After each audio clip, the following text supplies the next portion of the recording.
Vamos a dar la clase asíncrona que corresponde al mes de febrero por las actividades presenciales que se están realizando en la UPIBI, ¿de acuerdo? Entonces, bueno, vamos a tratar de explicar el tema que se visualizó hace un rato en la clase y bueno, se lo subo en un momento claro. Entonces, bueno, nuestra materia, balance de materia y energía, les decía con fecha de febrero del 2022. El tema, bueno, son los fundamentos de balance de materia sin reacción química y pues por parte de una servidora, la doctora Adriana Cuadros Moreno. Entonces, ¿cuál es el objetivo de balance de materia? Y en realidad, bueno, de balance de materia y energía, pues el objetivo es tener la cuantificación tanto de las entradas, es decir, de los insumos que entran al proceso, como del producto que se obtiene después de las transformaciones de la materia prima. Si yo alimento tal vez 150 kilogramos de materia prima, no importa el número de flujos en lo que lo alimente, pues debo de obtener también 150 kilogramos al final como productos o subproductos.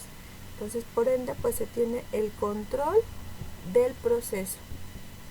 Entonces, la masa de los insumos o de materia prima debe de ser igual a la masa de los productos. No podemos tener menos producción o menos masa producida. No se puede desaparecer la materia. Recordemos la ley de conservación de la materia. Ahora, ¿cuáles son los elementos del balance de materia sin reacción química? En realidad, bueno, de balance de materia sin reacción química, los únicos elementos son la entrada y la salida. Cuando hablemos de balance de materia con reacción química, vamos a ver que vamos a tener estos 4 elementos principales: entrada, generación, acumulación y salida. ¿Por qué? Porque vamos a tener reactivos que entran, que se están transformando en productos, que será la salida.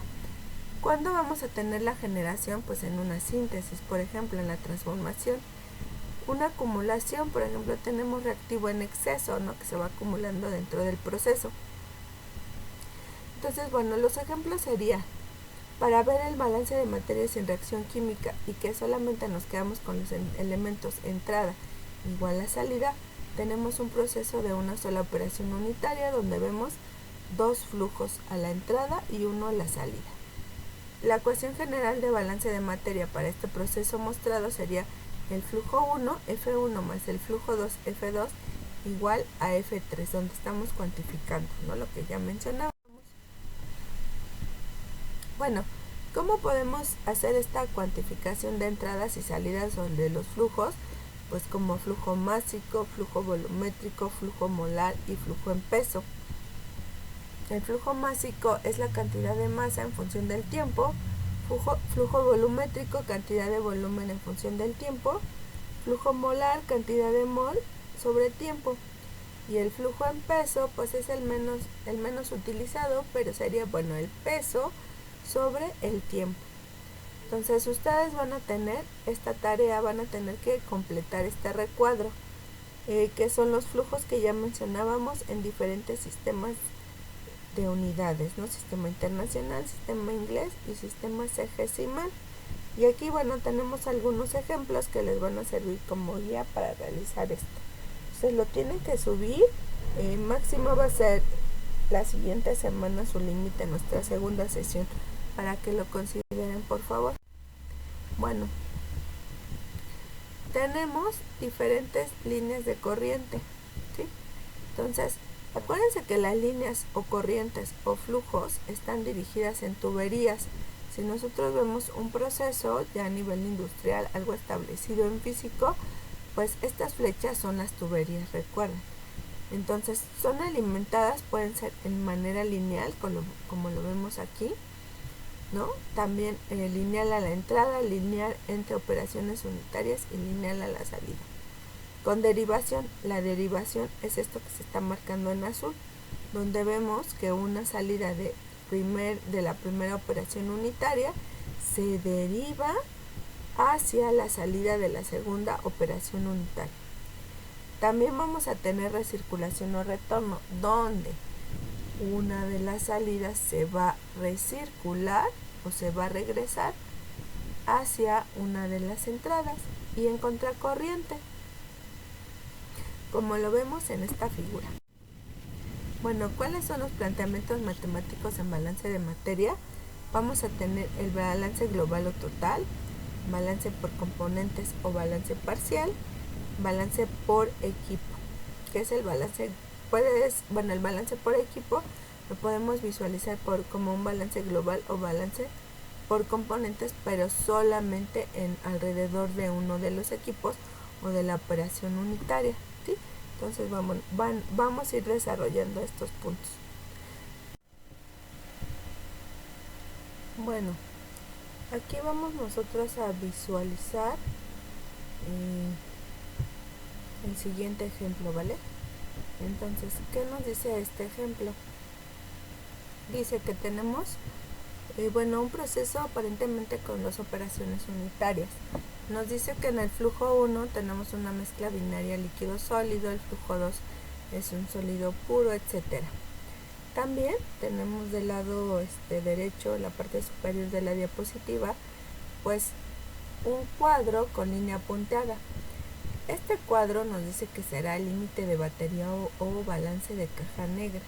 ¿Por qué es de caja negra o límite de batería? Bueno, porque no va a importar lo que suceda al interior de la operación unitaria para cierto tipo de balance de materia. Lo único que va a interesar es lo que está entrando sea igual a lo que sale, ¿no? Nos referimos en cuanto a masa, que la masa que entra sea la misma masa que sale, no importa cuáles transformaciones está realizando.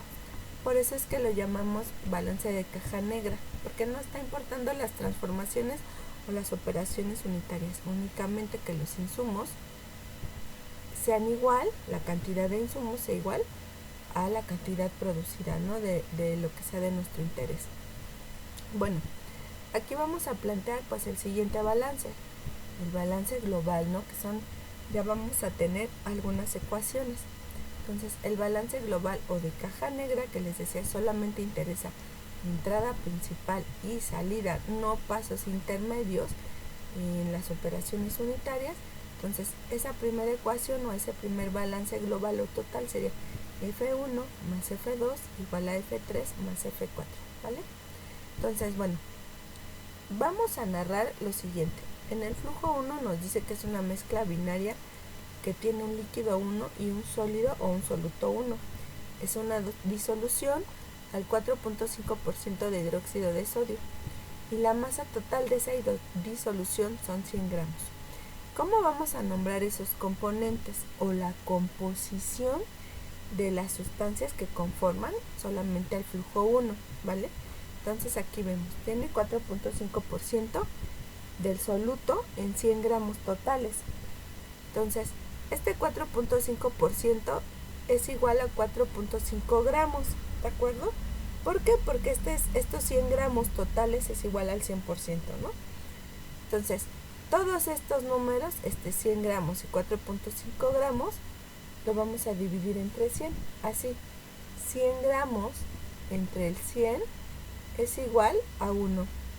4.5 gramos entre 100 va a ser igual a 0.45, que es lo que tenemos acá, que estamos marcando con el láser. Entonces, ¿qué quiere decir esta X subíndice 1 superíndice L1? Pues nos está diciendo que nos estamos refiriendo al flujo 1 y que en ese flujo 1 se alimenta un líquido 1 y su composición es igual a 0.955 o su porcentaje sería igual a 95.5. Ahora, X1 como subíndice y como superíndice, ese 1 nos está hablando del sólido 1 que está en la corriente 1 y su composición es igual a 0.045, ¿de acuerdo? Vean que el número de corriente siempre se pone como subíndice.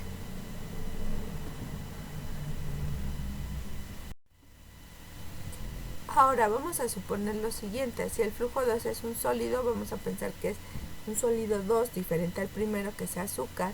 El flujo 3 podría ser vapor de agua, lo vamos a marcar con V1, y el flujo 4 es una mezcla multicomponentes, L1, S1 y S2. Solamente para enmarcar cómo debemos de nombrarlos en cuanto a nomenclatura de componentes. Así, por ejemplo, en el flujo 3, que es vapor de agua, acuérdense que colocamos como subíndice el número 3 porque está en el flujo 3, y que está en el flujo 3, pues el vapor 1, ¿de acuerdo? Y así lo mencionaremos en el flujo 4, ¿no? Las mismas características que estamos realizando. Bueno, balance por componentes. Entonces, ¿cómo lo haríamos esa primera propuesta? Entonces, vamos a hacer el balance por componentes para el sólido 1 a la entrada en el flujo 1 y que sale únicamente en F4, recuerden, ¿sí? Entonces el sólido 1 entra en F1 y sale en F4. No existe en F2, tampoco existe en F3. Entonces, ¿qué es lo que hacemos? Pues colocamos la composición de ese sólido 1 por el flujo 1 igual a la composición del sólido 1 que ahora está en la corriente número 4 por F4. Todo esto nosotros lo vamos a después hacer la sustitución con valores para obtener, los datos que se requieren. Sería todo por el día de hoy. Fue una explicación muy rápida. Espero sea de su utilidad. Vamos a continuar con nuestra sesión, la siguiente semana a partir de la diapositiva anterior. Muchas gracias. Saludos.